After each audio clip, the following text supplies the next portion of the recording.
ఎరిగే మండలి ఎరిగే పిల్లని టెంపుల్. జై తెలంగాణ, జై తెలంగాణ, జై తెలంగాణ, జై తెలంగాణ. జోహార్ బూర్గుల రామకృష్ణారావు, జోహార్ జోహార్, జోహార్ బూర్గుల రామకృష్ణారావు, జోహార్ జోహార్. సాధిద్దాం బూర్గుల రామకృష్ణరావు ఆశయాలను, సాధిద్దాం సాధిద్దాం, సాధిద్దాం బూర్గుల రామకృష్ణరావు ఆశయాలను, సాధిద్దాం సాధిద్దాం. జోహార్ బూర్గుల రామకృష్ణరావు గారికి.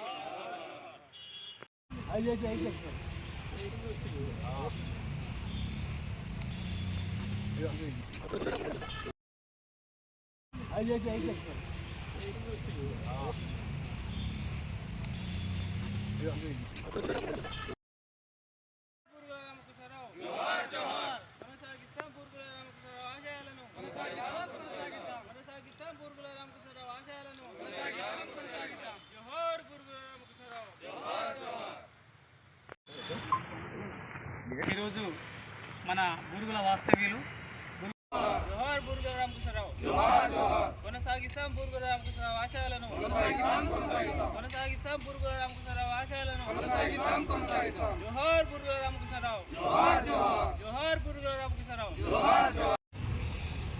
గౌరవ హైదరాబాద్ స్టేట్ ముఖ్యమంత్రి బూర్గుల రామకృష్ణరావు గారి 126వ జయంతి సందర్భంగా ఈరోజు మన బ్లాక్ ఆఫీస్ ఆవరణలో నిర్వహించడం జరిగింది. ముఖ్యంగా ఈరోజు అందరుగా ఎందరెవరినో మనం స్మరించుకుంటాము, మనలో మనం మర్చిపోతాం.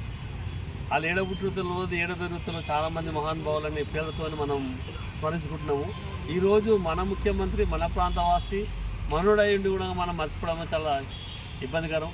అందుకే ఈరోజు మేము స్వయంగా ఈరోజు తెలంగాణ ఉద్యమకాల ఆధ్వర్యంలో నిర్వహించాలని అనుకొని ఈరోజు మేము ప్రోగ్రాము ఖచ్చితంగా ప్రసంగించడం ఉద్దేశించుకొని ఈసారి మా టౌన్ అధ్యక్షుడు నరసింహారెడ్డి గారితో చెప్పి ఉదయమే ఈరోజు ఖచ్చితంగా మనం ప్రోగ్రాం అనుకొని ఇక్కడ రావడం జరిగింది. దానికి మా బూర్గుల వాస్తవులు అందరూ వచ్చారు, అందరూ ధన్యవాదాలు. ఈ కార్యక్రమాన్ని మున్ముందు కూడా ఆయన ఆశయాలను అనుకూలంగా అనుగుణంగా నిర్వహించాలని, ఎందుకంటే ఆయన చేసిన కరెంట్ యాక్ట్ అనేది చాలామంది పేదలకు ఉపయోగపడింది. కాబట్టి ఆయన చేసిన అప్పటి హైదరాబాద్ స్టేట్ ఏదైతే నిజాం నిరంకుశ పాలన నుంచి విముక్తి అయిన తర్వాత తొలి ముఖ్యమంత్రి, అందరూ వక్రీకరిస్తారు తొలి ముఖ్యమంత్రి అని. హైదరాబాద్ స్టేట్ ముఖ్యమంత్రి ఆయన, ఆంధ్రప్రదేశ్ తొలి ముఖ్యమంత్రి కాదు. అది ఎప్పుడు జరుగుతుంది. కాబట్టి అందరి మరొకసారి జయంతి సందర్భంగా ప్రతి ఒక్కరికి ధన్యవాదాలు తెలిసి ముగిస్తాను. జై తెలంగాణ. మన బూర్గుల వాస్తవ్యులు శ్రీ బూర్గుల రామకృష్ణరావు గారి జన్మదినం సందర్భంగా మరి మండలావరణలో మనము తన విగ్రహానికి పూల మాల వేసి తనకు నివాళులు అర్పించడం జరిగింది. మరి ముఖ్యంగా మన షాద్నగర్ తొలి శాసనసభ్యులు, మరి హైదరాబాద్ రాష్ట్ర తొలి ముఖ్యమంత్రి, మరియు కేరళ మొదటి గవర్నరు, అదేవిధంగా ఉత్తరప్రదేశ్ గవర్నరు, మరి బహుభాషా కోవిదుడు, మరి ముఖ్యంగా మనకు కౌలుదారు చట్టం తీసుకొచ్చి ఎంతోమంది పేదలకు తాను ఒక మంచి ప్రదాతగా ఉన్నాడు. ఎందుకంటే మరి భూమి లేని నిరుపేదలకు వాళ్ళైతే ఏదైతే కౌలు చేస్తున్నారో వాటికి వాళ్ళే ఓనర్ కావాలని ఈయన చట్టం తీసుకురావడం జరిగింది. దాని ద్వారా ముఖ్యంగా మన షాద్నగర్ ప్రాంతంలో, తెలంగాణ ప్రాంతంలో పేదలందరూ చాలా ధనవంతులు కావడం జరిగింది. మరి ముఖ్యంగా మన షాద్నగర్ గడ్డకు గర్వకారణం. మరి ఒక సాధారణ అంటే ఒక పుల్లమరాజ వంశంలో పుట్టి మరి ఎంతోమంది నాయకులు ఉన్న ఆ సమయంలో మరి షాద్నగర్ నుంచి ఎన్నికైన మొదటి శాసనసభ్యుని హైదరాబాద్ రాష్ట్రానికి ముఖ్యమంత్రి చేయడం చాలా గర్వకారణం.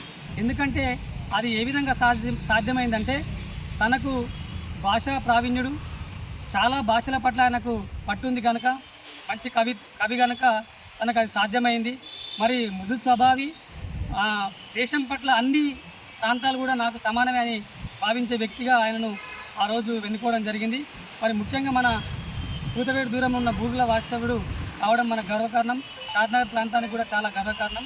మరి ఆయన మన ప్రాంతంలో ఉండడం మనందరికీ గర్వకారణంగా తెలియజేస్తూ, మరి ఆయన యొక్క వర్ధంతి మరియు జయంతిలే కాకుండా తనను ఆయనకున్న ఆదర్శాలు, తనకున్న ఆ ప్రతిమను మనము ప్రజల్లోకి తీసుకెళ్ళి ఆ విధంగా పెద్దలు ఆ విధంగా ముందుకు తీసుకెళ్లారని ఆశిస్తూ ఈ అవకాశం ఇచ్చిన పెద్దలందరికీ ధన్యవాదాలు. ఈరోజు హైదరాబాద్ రాష్ట్ర తొలి ముఖ్యమంత్రి, అంటే మామూలుగా చెప్పాలంటే తెలంగాణ రాష్ట్రానికి తొలి ముఖ్యమంత్రి బూర్గుల రామకృష్ణారావు గారు అని చెప్పాలి. ఆయన 126వ జయంతి సందర్భంగా ఈరోజు మనం ఆయన విగ్రహం దగ్గర నివాళులర్పించుకుంటా ఉన్నాం. వాస్తవానికి బూర్గుల రామకృష్ణారావు గారు అనగానే మనకు షాదినగర్ ఈ చుట్టుపక్కల బూర్గుల గుర్తొస్తుంది. బూర్గుల రామకృష్ణారావు చేసినటువంటి ఆనాడు పనులు ఏంటంటే, నిజాం రాష్ట్రాన్ని ఆ రోజు మద్రాసు నుంచి విడిపోయి స్వతంత్రం వచ్చిన తర్వాత సాయుధ పోరాటం ముగిసిన తర్వాత ఏర్పడినటువంటి మొదటి హైదరాబాద్ రాష్ట్రానికి ఆయన ముఖ్యమంత్రిగా ఉన్నాడు. ఆ రోజు జరిగినటువంటి కుట్రలు పూరితంగానే ఈ హైదరాబాద్ సంస్థానాన్ని తీసుకుపోయి ఆ రోజు ఉన్నటువంటి ఆంధ్రాలో కలపడం జరిగింది.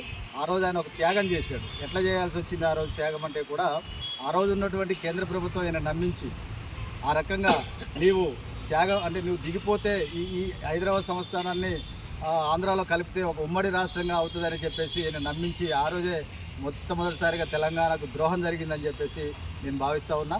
సరే, ఆయన చేసినటువంటి సంస్కరణలు కూడా చాలా బ్రహ్మాండంగా ఉన్నాయి. సీలింగ్ యాక్ట్ తీసుకొచ్చాడు. అంటే అప్పటి వరకు నిజాం రాజ్యంలో ఉన్నటువంటి దొరలు వేలాది ఎకరాలు ఉన్న పరిస్థితిలో గుప్పెట్లో పెట్టుకున్న పరిస్థితిలో ఈయన సీలింగ్ యాక్ట్ తీసుకొచ్చి ఆ భూములు లాక్కొని పేద ప్రజలకు పంచినటువంటి సందర్భం బూర్గుల రామకృష్ణారావు గారు దక్కింది. అదే యాక్ట్ ఇప్పటి వరకు కూడా మన దగ్గర ఇంప్లిమెంట్ అవుతుందనే ఘనంగా చెప్పగలుగుతా ఉన్నాం. అంతేకాకుండా బహుభాషా కోవిదుడు, అన్ని భాషలు కూడా అనర్గళంగా మాట్లాడగలిగేటువంటి వ్యక్తి. కాకపోతే ఒక చిన్న లోపం ఏంటంటే, గతంలో బొమ్మ పెట్టినాం కాబట్టి ప్రతిసారి ఎవరో ఒకళ్ళ బూర్గుల నుంచో ఇక్కడి నుంచో పెట్టిన బాధ్యతగా వేస్తున్న పరిస్థితి ఉంది. కానీ గతంలో కూడా ఆయన మర్చిపోయి విస్మరించిన పరిస్థితి కూడా గత 7 సంవత్సరాల క్రితం మేము అందుబాటులో లేని టైంలో కూడా కనీసం దండేసే పరిస్థితి లేకుండా ఉండే. ఇప్పటికైనా షాద్నగర్ నియోజకవర్గంలో ఆయన పేరు మీద ఏదైనా ఒక దానికి ఆయన పేరును, ఇప్పుడు లక్ష్మీదేవిపల్లి ప్రాజెక్ట్ అంటూ ఉన్నారు, దానికి బూర్గుల రామకృష్ణారావు గారి పేరు పెడితే చాలా బ్రహ్మాండంగా ఉంటుంది. ఏదో అప్పట్లో ఇక్కడ ఉన్నటువంటి బిఎస్ఎన్ఎల్ కార్యాలయానికి బూర్గుల రామకృష్ణారావు భవనాన్ని పెట్టారు, అట్లా కాదు. షాద్నగర్లోనే ఆయన చిరస్థాయిగా నిలిచిపోయేటట్టుగా ఆయన పేరుని ఏర్పాటు చేయాలని చెప్పేసి ఈ సందర్భంగా కోరుతా ఉన్నాం. జై తెలంగాణ.